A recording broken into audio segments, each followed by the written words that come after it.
오가스. 자, 얘도 뭐 쉽진 않죠. 사회 지문인데, 정책이 뭔지는 알죠? 정책을 누가 만들까, 얘들아? 사법. 사법? 아니야. 행정. 행정, 입법, 그치? 정책은 현실 사회 속에 산재한 각종 문제 해결을 위한, 이거는 관념적인 게 아니라 실제로 시행되는 거야. 그치? 수능을 보기로 결정하는 것도 일종의 정책이죠. 그리고 나라에 뭐 홍수가 나면 너네가 학교를 쉬어. 그런 것도 일종의 정책이라고 얘기할 수 있죠. 우리가 뭐 종량제 봉투를 쓴다든지 그런 거. 더 나은 미래상을 정립하기 위해 누가? 정부 동그라미 쳐. 주체 바꿔놓으면 틀린 줄 아셔야 됩니다. 정부라는 건 기본적으로 뭐다? 행정기관을 얘기하는 거죠. 정부가 제시한 일련의 방향 또는 지침이다. 이 개념에 따른다면 정책 결정은 정부의 공식기관이나 정책 결정자들이 공공목표의 달성을 위해 일련의 정책 과정에서 탐색된 대안 검토를 통해 채택한 미래지향적 행동대안 또는 지침으로 이해할 수 있다. 뭐 어렵게 나와 있는데 여기는 뭐 꼬을 것도 없어요, 얘들아. 결국에는 더 안정된 사회, 더 나은 사회를 위해서 어떤 규칙을 만들었다는 거야. 그치? 실행할 수 있는 규칙. 자, 그런데 이 부분이 중요해. 민주주의 사회에서, 민주주의 사회라 그랬으니까 사회주의 사회 아니야. 그치? 사회주의 사회 말고 민주주의 사회에서, 뭐 봉건주의 사회에서가 아니라 민주주의 사회에서, 기본적으로 그럼 뭘 민주주의 사회라 그래, 얘들아? 1인 1투표, 그걸 민주주의라고 해요. 1인 1투표. 이러한 정책의 결정이 누구에 의해 이루어지는가에 따라 시민, 시민단체, 국회 등 다양한 참여자나 집단에 의해서 다원적으로 결정된다고 보는 다원주의의 입장이 일단 첫 번째로 있다. 그럼 너네는 여기서 뭉뚱그려서 생각하시면 안 돼요. 뭘 뭉뚱그리지 말아라 라고 얘기하는 거냐면 여기는 정부라고 써있고 여기는 국회라고 쓰여 있어요. 이거 서로 달라, 얘들아. 얘는 행정기관이고 얘는 입법기관이야. 국회에는 누가 있어? 국회의원이 있고, 그치? 국회의장이 있어. 그럼 정부는 누굴까? 동사무소, 시청, 그치? 각 부서의 장관들, 통일부, 산재부, 대통령까지가 정부예요, 얘들아. 얘는 그냥 기본이야. 그렇기 때문에 문제에서 어떤 주체를 바꿔놓으면 이해하실 수 있어야 됩니다. 결정된다고 보는 다원주의의 입장과 소수의 엘리트에 의해서 정책 결정이 주도된다라고 보는 엘리트론이 있다. 다원주의는 얘네 다 들어가네. 그런데 엘리트에는 뭐만? 소수의 엘리트만. 엘리트 중에서도 실증 연구를 통해 등장한 신엘리트론에 따르면 그럼 여기는 철학자가 아니라 신엘리트론의 관점에서 어쩌고저쩌고 하면서 문제를 물어볼 가능성이 크죠. 여기에 따르면 사회의 구성원은 자 이렇게 되어 있어요, 얘들아. 요 관점에서 보면 세상은 뭘로 이루어져 있다? 소수의 지배 엘리트 반, 조직화되지 못한 일반 시민들. 여기서 중요한 게 뭐야, 얘들아? 조직화되지 못한. 조직화되지 못했기 때문에 단체라고 얘기하면 안 돼. 단체는 조직화된 거야. 그럼 여기서 조직화되지 못했다는 건 그냥 일반 개개인들을 얘기하는 겁니다. 지배 엘리트들은 출신, 경력, 생활 양식, 직책상의 상호 연관성 등에서 동질성을 가지고 있으며 당연히 지배 엘리트 집단은 폐쇄적이다. 너네만 알고 있는 그러면 신엘리트론, 그러니까 소수의 지배 엘리트들은 누굴까? 예를 들어서 요즘에 가장 뉴스에 많이 나오는 거는 사법기관 안에 속한 사람들. 그런 사람들이 다 비슷한 학교에 나오고 경력도 비슷하고 그럼 당연히 비슷한 곳에 살고 직책상의 상호 연관성이 있고, 그러니까 법조계에 일하는 사람들은 법조계에 일하는 사람들끼리 딴 집단을 끼워줘요, 안 끼워줘요? 안 끼워주죠. 의사 집단은 의사 집단대로 끼워줘, 안 끼워줘? 안 끼워줘. 그렇기 때문에 그들만의 세계를 만드는 걸 폐쇄적이라고 얘기를 하고, 이러한 특성을 가진 지배 엘리트들은 세부적인 사항에 대해서는 의견이 다를 수 있지만, 얘들아 밑줄 치세요. 다를 수 있다. 세부 사항에서는 의견이 다를 수 있지만, 자, 체제 유지, 기본적 가치 이 두 가지에 대해서는 대체로 합의를 이룸으로써 무슨 성격? 보수적 성격을 가지게 된다. 얘들아, 보수적 성격을 갖는다는 게 변화를 추구한다라는 거야? 변화를 추구하지 않는다는 얘기야? 둘 중에 뭐야? 보수적 성격은요, 뭐를 싫어한다? 변화를 싫어한다.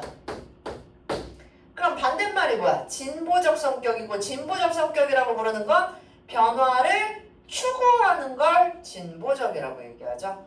그렇기 때문에 기본적으로 엘리트 조직들은 변화를 싫어해. 변화를 싫어한다는 건 결국에 자기 것을 뭐 하는 거야? 지키려는 성향이야. 가진 게 많기 때문에 변화를 싫어하는 거야. 오케이?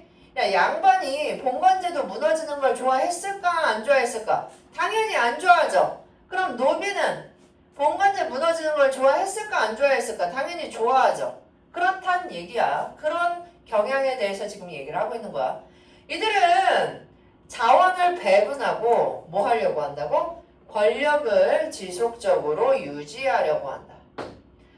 그러니까 우리들한테, 밑에 사람들한테 좀 나눠주고 자기네들은 변하려고 하질 않아.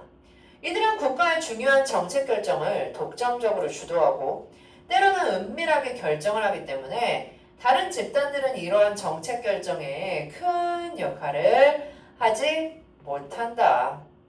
대중의 여론은 이들에 의해 실질적으로 형성되며 이들은, 자, 밑줄 치세요. 대중의 영향을 거의 받지 않는다. 아까 법조계 얘기했는데 기본적으로 신문사 사주들 있죠. 우리나라에서 가장 여론에 영향을 많이 끼치는 신문사가 어떤 거야, 얘들아? 당연히 조중동, 한겨레, 경향. 그치? 그런 신문사들은 뭘 많이 해? 요즘에는 인터넷 매체가 많아지니까 점점점 줄어들었지만 한 10년 전까지만 해도 한 50년대부터 우리나라는 2000년대 초반까지 그냥 신문에서 얘기하면 다 맞아. 나 초등학교 때 무슨 일이 있었냐면 갑자기 모든 라면에 공장용 먹으면 안 되는 기름을 썼다고 신문에 대대적으로 보도가 난 거야. 그래서 이걸 이른바 뭐라고 얘기해? 들어봤어? 라면 파동이라 그래. 우리나라 사람들 라면 얼마나 좋아하니? 근데 이 라면에 공장용 기름이 들어갔다. 그래서 완전 나라가 뒤집어졌어. 그치? 기억나지? 그치? 이게 뒤집어져가지고 라면 회사들이 망하기 직전까지 갔는데 알고 보니 뻥이야. 미쳤지? 그치? 그 대표적으로 얼마 전에 없어진 프로그램 그거 뭐냐? 이 대만 카스테라 망하게 한 주요 프로그램 그거 뭐지? 시사 고발 프로그램. 이름 모르겠어. 이영돈 PD? 어쨌든 그런 것들이 이런 언론을 주도하는 사람들이 자기네들은 대중의 영향을 받아요? 안 받아요?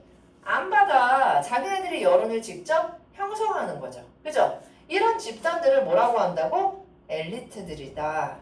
스스로도 그렇게 생각하고 이걸 바꾸려고 해요? 안 해요? 안 하죠.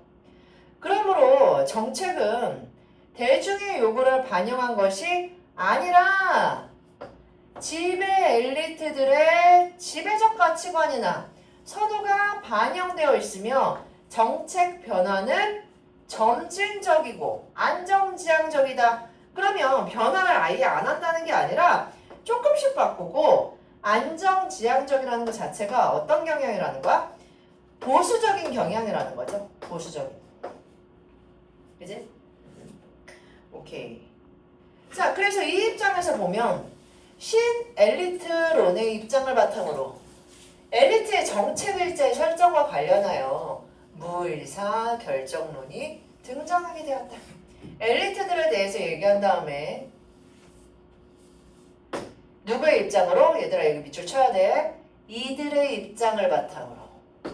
이게 지금 좋다 나쁘다를 얘기하는 게 아닙니다. 경향을 얘기를 하는 거예요. 이런 경향을 신엘리트론이라고 얘기하고 이들 때문에 무의사결정론이라는 게 등장하게 되었는데 정책 의제 설정 과정에서 지배 엘리트들이 자신들의 이해관계와 일치하는 사회 문제만의 의제를 통과시키고 자신들의 가치와 이익에 잠재적 또는 실질적인 위협이 되는 이슈는 의도적으로 의제 설정 과정에 진입하지 못하도록 방지하는 것을 의미한다. 이게 무슨 말이냐면 얘들아 니네 주변에 할머니나 할아버지 혹은 아버지나 어머니 친척 어른들 중에 편찮으신 분 있으면 한번 생각을 해봐. 니네가 생각할 때 우리나라 병원에서 가장 고쳐야 될 게 뭐야? 응급실이 많이 생기는 거. 그치? 만약에 내가 심각한 질환을 입었는 교통사고 나서 내 다리가 너덜너덜해졌어. 근데 그걸 아무 병원에서 고칠 수 없잖아. 그치? 그럼 그런 내 다리를 고쳐줄 수 있는 병원이 가까이 있으면 좋아. 그래도 우리는 발전된 동네에서 사니까 한림대병원도 있지. 근데 3번만 가도 그런 병원이 있어요? 없어요? 저기 군포로 더 내려가면 저기 의왕으로 더 가면 있어? 없어? 없지? 그럼 경기도에서 더 아래로 내려가면 있어? 없어? 없어. 그럼 사람들이 생각하는 건 손해가 나더라도 그런 병원이 1년에 한 번 있을 그 사고를 위해서 병원이 많은 게 좋아. 근데 의사들은 그런 거에 관심이 있어요? 없어요? 없어. 그냥 의사를 몇 명 뽑느냐 그게 중요해. 그렇기 때문에 의도적으로 정책 과정에 진입하지 못하도록 방지해. 그러면 사람들의 이목이 집중되게 하기 위해서 언론에 자기의 입장을 계속 발표한다던가 뒤에서 나오는 이 과정들을 거쳐서 아예 어디에 못 가게 하는 거야? 국회, 정부에 그런 말조차 들어가지 못하도록 방해하는 거야. 자, 봐봐. 이 무의사 결정은 의제 설정 과정뿐만이 아니라 의제 설정, 정책 결정, 정책 집행, 정책 평가, 정책 완료. 얘들아, 이 순서 물어보면 구분해서 확인하실 수 있어야 되고 기출에서 이미 이걸 구분하는 문제가 나왔어 얘들아. 뒤에 문제에도 나오죠. 이 순서 바뀌면 안 돼. 외우라는 거 아니고 요거 보고 하는 거니까 순서가 바뀔 수 있다는 점은 염두에 두셔야 돼요. 알겠죠? 순서로 이루어지는 일반적인 정책 과정 모두에서 발생할 수 있다. 뭐라고? 모두에서 발생할 수 있다라고 그랬으니까 요 과정이든 요 과정, 요 과정, 요 과정, 요 과정 하나의 과정에서만 발생하는 게 아니라 각 과정에서 다 엘리트들이 개입을 한다는 거야. 지배 엘리트들의 위협적인 이슈가 의제 설정 과정으로 진입되지 못하는 것을 막으면 그들은 정책 결정 과정에서 정책 대안의 범위를 수정하거나 축소시킨다. 어디에서? 얘들아, 요 일을 하는 건 어느 과정? 정책 결정 과정. 요거 요렇게 쫙 잘 맞아야 된다고. 외우라는 거 아니고 보고하는 거니까 신경 쓰라고 얘들아. 알겠지? 어딜 봐야 되는지 모르겠으면 요거 범위 내용 수정은 결정 과정에서 이루어지는구나. 또 정책 집행 단계에서 그러니까 처음에 일로 들어가는 걸 막지 못하면 정책 집행 단계에서는 예산 감축을 하거나 집행자를 매수하여 정책 집행을 방해하기도 한다. 매수가 뭐야? 돈으로 사는 거. 그치? 이 정책 집행자를 어떻게 매수할까 얘들아? 정책 집행자가 누구야? 기본적으로 시청에서 일하는 공무원들. 그럼 그 공무원들을 어떻게 매수해? 뇌물을 직접적으로 줄 수도 있지만 기본적으로 다른 부분에 있어서 뭘 하는 거야? 내가 여기 후원하겠다. 이런 식으로 해서 각종 경제적인 문제를 충분히 매수할 수 있어요. 예를 들어 가끔 뉴스에 나오죠. 정책평가와 정책 완료 단계에서는 자, 이것도 표시. 이 단계에서는 편견 등을 동원하여 정책에 대한 부정적인 평가를 유도하여 정책을 종결시킨다.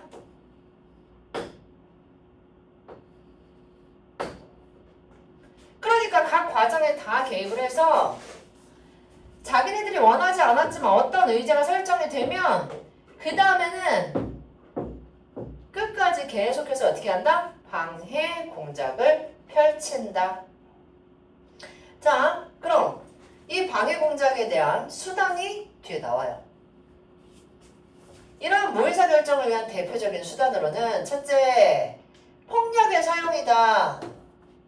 무섭다, 그지? 기존 질서를 변화시키려는 의제나 기존 질서의 변화에 대한 요구가 정책 의제화되지 못하도록 경찰력과 같은 물리적인 힘을 사용해 강제로 저지하는 방법으로 가장 직접적인 수단이다. 얘들아, 직접적인 수단 동그라미 하시고요. 경찰력 동그라미 하세요.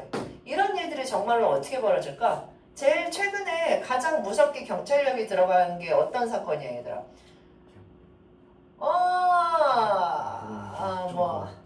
그거는 있을 수, 그치?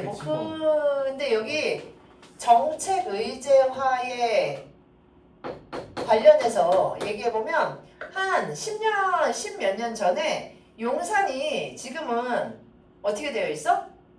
지금은 개발이 아파트 단지가 쫙 들어섰지. 근데 그 아파트 단지가 들어서기 위해서 거기에 있던 소상공인을 다 몰아냈단 말이야. 근데 소상공인이 그래요, 나갈게요 하고 나가나? 여러 가지 사정들에 의해서 나가지 않으려고 되게 애를 썼단 말이야. 그래서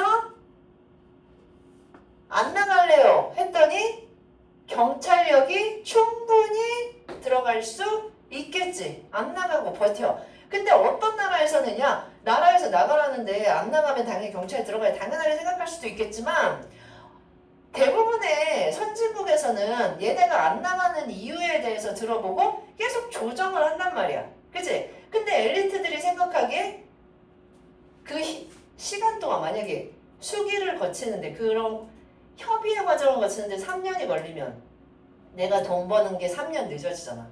그럼 3년을 기다릴 수 있어 없어? 기다릴 수가 없지. 그치? 그렇기 때문에 이런 물리적인 힘을 사용하는 거야. 그러면 1년 기다리는 게 민주적이냐, 3년 기다리는 게 민주적이냐, 10년 기다리는 게 민주적이냐, 다 사람마다 뭐가 달라? 입장이 다르기 때문에 그냥 얘네 입장에서는 하루빨리 물리적인 힘을 사용해서 강제로 그냥 저지하는 거야. 못 들어가게 하는 거야.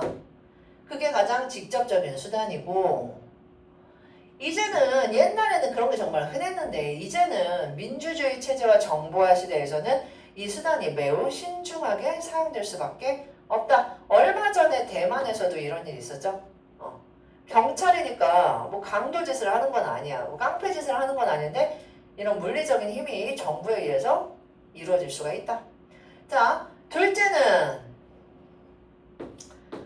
권력의 행사로 직접적이면서 물리적인 힘을 행사하지 않더라도 합법적인 제재를 통해 지배 엘리트들의 기득권에 부전하는 자들의 특정 가치를 박탈할 수 있다고 위협하는 등의 수단으로 영향력을 행사하여 정책 의제로 채택되는 것을 방지하는 방식이다. 와, 길다.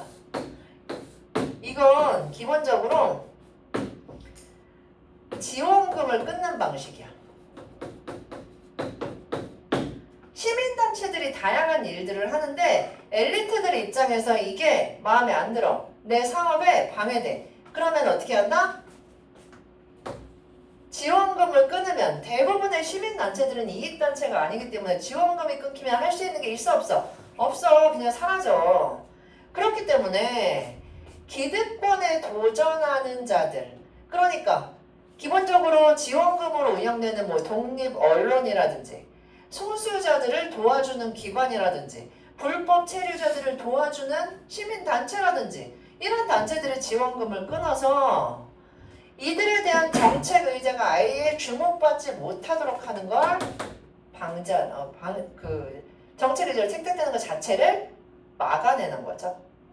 이 수단은 상대를 위협하는 소극적인 수단. 얘들아, 기본적으로 경찰력은 직접적인 수단이었고 이런 식으로 지원금을 끊는 건 소극적인 수단이면서 외부에 영향력 있는 유력 인사를 영입하여 영향력을 행사하는 적극적인 방법으로 나타나기도 한다. 여기 별표 치세요.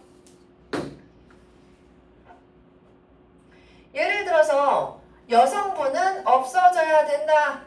이런 불법 체류자들을 도와주는 단체는 범죄를 오히려 일으키는 그런 도움을 주는 단체들이다 라고 유명한 사람들이 트위터에 쓴다든지 블로그를 한다든지 뉴스에 기고를 한다든지 이러면 당연히 사람들의 여론이 안 좋아지고 지원금을 끊는 데 있어서 아무런 거리낌이 없어지게 되죠. 그죠? 그렇기 때문에 항상 대중은 어떻게 해야 된다? 비판적인 시각을 유지를 해야 돼. 자, 세 번째는 뭐다? 셋째는 지배적 가치나 규범 및 신념을 이용하는 것이다. 이게 가장 어려워요. 이는 지배적 규범이나 절차를 강조함으로써 그러니까 가장 교묘하죠. 그죠? 좋아 보이잖아.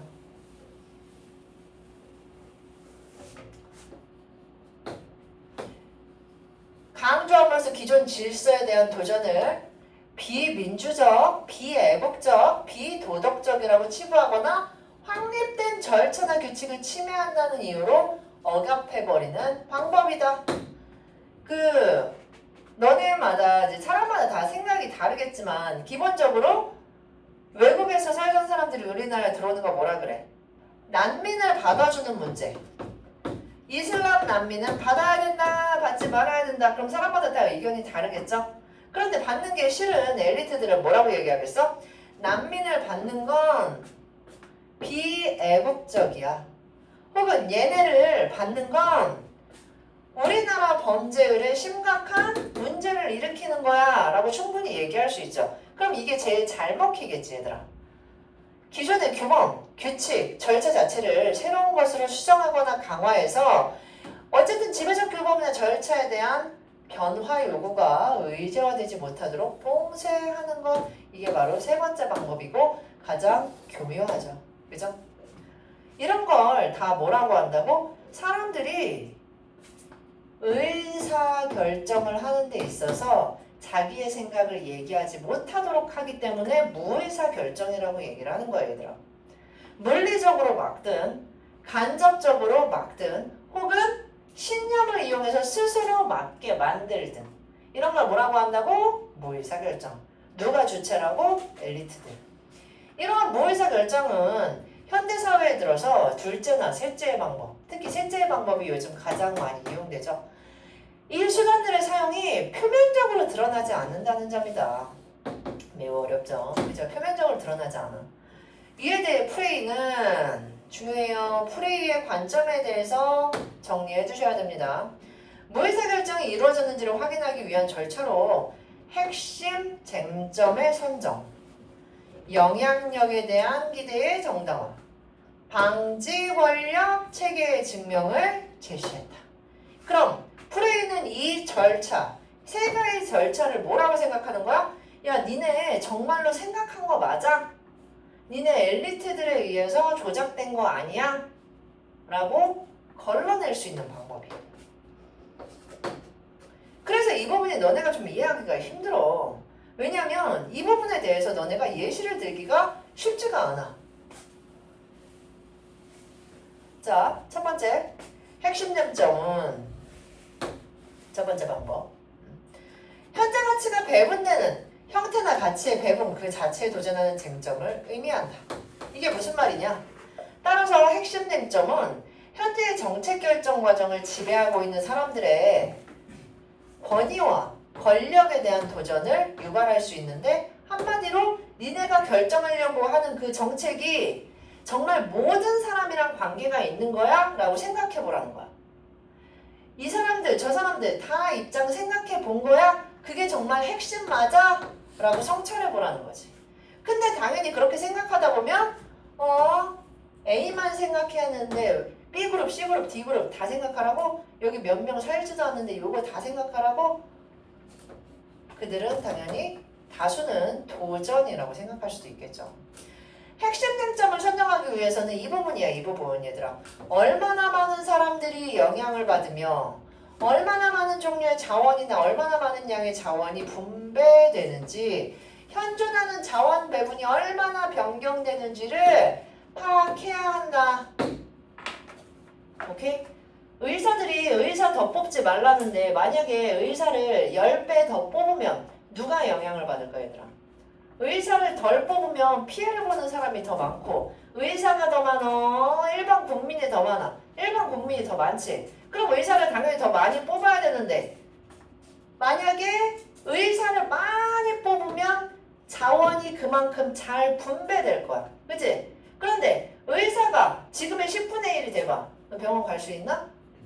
아, 못 가. 그치? 실제로 지금 서울대병원은요, 아는 사람이 없으면 아예 못 들어가요. 실제로 못 들어가요. 서울대병원이 10군데 생겨봐. 어쨌든 10배는 더 많이 가게 되는 거 아니야. 그치? 그런 거야. 핵심 쟁점이 선정됐으면 영향력에 대한 기대의 정당화가 되어야 된다. 이게 두 번째. 이건 핵심 쟁점과 관련하여 기존의 질서에 도전하려는 집단, 피해가 예상되거나 피해를 입고 있는 집단이 정책 결정 과정에서 영향력을 행사할 것인지 행사하지 않을 것인지에 대해 증명할 수 있는 근거를 제시해야 되는 것이다. 만약에 난민 받지 말자라고 얘기한다면 난민이 영향력을 여기에 행사할 수 있나? 그 부분을 보자는 거야. 굉장히 도전적이죠. 그죠? 너네가 이게 엘리트들만의 의견이 아니라면 난민의 의견, 난민이 살 장소의 주민들 의견까지 여기에 반영했어? 아니면 그냥 정책 결정하는 사람들의 의견이야? 누가 영향력을 행사한 거야? 하고 돌아보자는 거죠. 그죠? 자,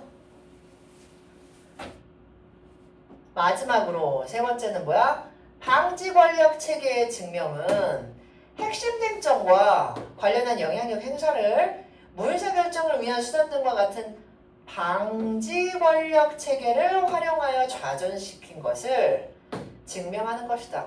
좀 어려운데 보세요. 이 설명이 별로 안 나왔는데 무의사 결정을 위한 수단, 이걸 언론이라고 쳐보자. 그럼 이 언론 등과 같은 방지 권력 체계를 활용해서 언론에 의해서 이게 무너졌나? 한번 되돌아보자는 거야. 그래서 여기는 시험 문제가 좀 덜 나오는데 설명이 별로 안 나왔죠?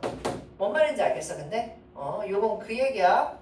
누가 이것을 좌절시켰는지 한번 되돌아보자는 얘기야. 자, 그래서 이런 사회적으로 쟁점이 되는 많은 사항 중에서 정책으로 결정되지 않는 경우가 많이 있다. 또한 사회적으로 그 필요성이 제기된 이후 상당한 시간이 경과해서 정책으로 결정되는 경우도 다수 존재한다. 이렇게 정책 결정이 지연되는 것 중에 적정한 정책 절차를 거치기 위해서 지연되는 경우, 적정한 정책안이 제시되지 않아서 지연되는 경우, 이해관계자의 동의가 이루어지지 않아 지연되는 경우. 그럼 지연되는 경우 지금 몇 가지 나왔어? 존재하지만 이런 정책 지연 사유로 정당화되지 않는 정책 지연도 다수 발생하고 있다. 그럼 이 세 가지 경우는 그나마 민주적인 방법으로 지연된다라는 거죠. 협의가 잘 안 되면 지연되는 거야. 그렇기 때문에 우리나라는 재개발한다 그러면 아까처럼 경찰이 와서 다 밀어버리고 그냥 재개발해. 근데 유럽에서는 재개발하려면 안 나간다 그러면 50년, 70년이 걸려도 못 쫓아내요. 그런 거야. 그래서 10년이 정말 민주적인지 100년이 민주적인지 몰라. 이런 식의 지연이 있을 수 있다. 그렇지만 이런 지연 말고 정당화되지 않는 엘리트들 때문에 정책이 지연되는 건 부당하다. 정당화되지 않는 정책 지연은 무의사 결정론으로 인한 것이 아닌가 되돌아봐야 된다. 그런 얘기예요. 오케이? 이 질문은 내가 진짜 좀 솔직히 놀랐는데 이게 올해 수특에 나온 지문이거든? 근데 내가 몇 년 동안 수특 지문 가리키면서 정말 10년 동안 제일 정치적인 지문이 나온 것 같아. 근데 되게 어려워요. 그리고 요즘에 가장 핫한 이슈 중에 하나야. 이 무의사 결정을 한다는 것 자체를 인식하는 것 자체가 굉장히 진보적인 거야. 그래서 되게 특이하더라고. 근데 이거를 이해하려면 이 상황에 대한 이해가 되게 많아야 되는데 그래도 진보적이지만 굉장히 그래서 추상적으로서는 니네 못 알아듣게 써놨어. 사실 되게 구체적인 예시들을 많이 들 수 있는 지문인데 그래서 내가 보기엔 니네 시험 공부하기에 오히려 더 좋을 수 있는 거는 그냥 자세하게 안 나올 것 같아. 여기 그냥 피상적으로 나온 내용들만 나올 거니까 너네가 이해하는 만큼만 이해하시면 돼요. 알겠죠? 뭔 말인지 알겠지 얘들아? 네. 그래서 답을 보시면 봅시다. 문제에서 물어보는 그 피상적인 얘기만 나올 거야. 1번에 답은 3번이지 뭐. 그지? 이 글을 한 줄로 줄여라. 그러면 무의사 결정론의 배경이 된 엘리트의 입장을 소개하고 무의사 결정이란 무엇인가 얘기하고 이 무의사 결정을 위해서 엘리트들이 어떤 수단을 사용하고 있는지 설명하고 있는 글이다. 자, 2번. 윗글을 통해 알 수 있는 내용으로 적절하지 않은 것은 몇 번? 답 2번이죠. 지연이 너무 잘 나타나고요. 3번 별표 하시고 3번 문제 잘 알아가셔야 됩니다. 결국에 이 입장을 이해하는 게 이 글을 이해하는 거죠. 신 엘리트론에 따르면 3번 답은 4번이죠. 세부적인 사항에 대해서는 의견이 다를 수 있지만 그치? 나머지 그럼 1번부터 5번까지 잘 알아두셔야 됩니다. 정책은 보수적이고 대중들 모르게 국가의 중요한 정책을 결정하고 3번 사회 자원이 나누어지고 대중의 여론이 만들어지는 것도 엘리트들에 의한 것이다. 5번 안정적으로 유지되는 범주 내에서만 점진적으로 정책을 변화시키죠. 그죠? 오케이. 4번 무의사 결정이 나타나는 이유로 가장 적절한 것은 4번의 답은 3번이죠. 오케이? 5번 어쩌고 저쩌고 거기에 나와 있는데 적절하지 않은 것은 5번에 몇 번입니까? 답 3번이죠. 그죠? 오케이. 6번에 뭐래? 그렇지. 6번에 답은 2번. 그리고 해봅시다.